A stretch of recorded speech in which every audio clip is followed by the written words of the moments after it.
in a New York Minute.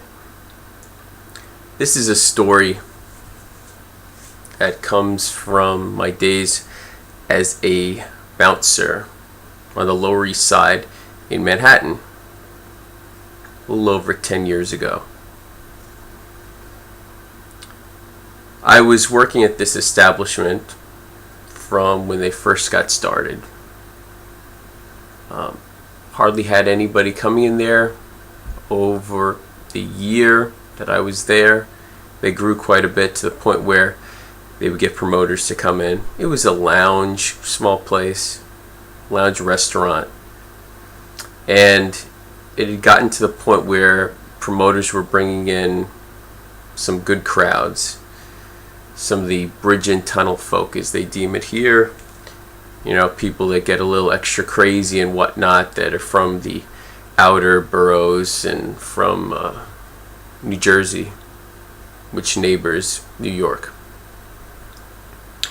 And this was a particularly challenging weekend. The previous night ended with a brawl which resulted in blood being all over the bar. Fast forward to the next evening. This is the main part of the story. I worked with a guy who took exception to people being in an inebriated state. He just didn't like drunk people. The wrong gig to have if you don't accept being around drunk people, being security, a bouncer.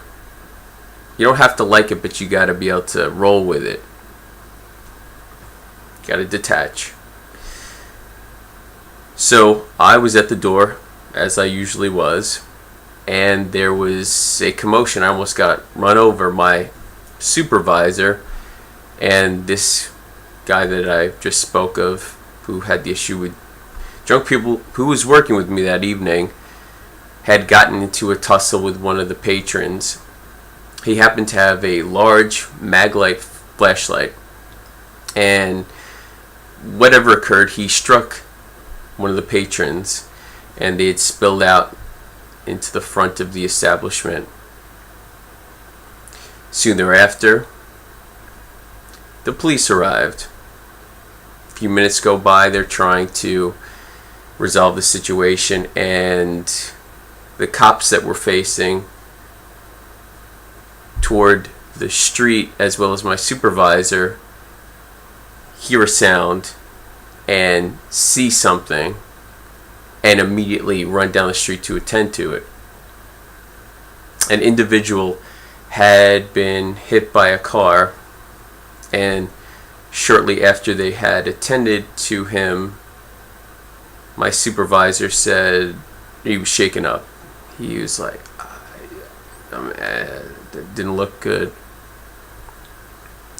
That individual ended up dying.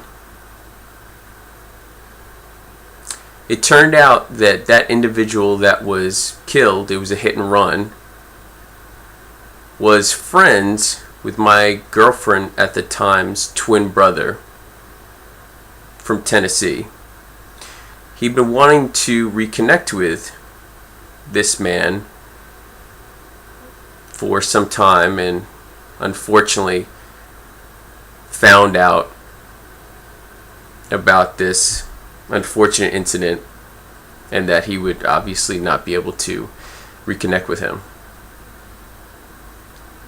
It's a small world, and that happened in a New York Minute.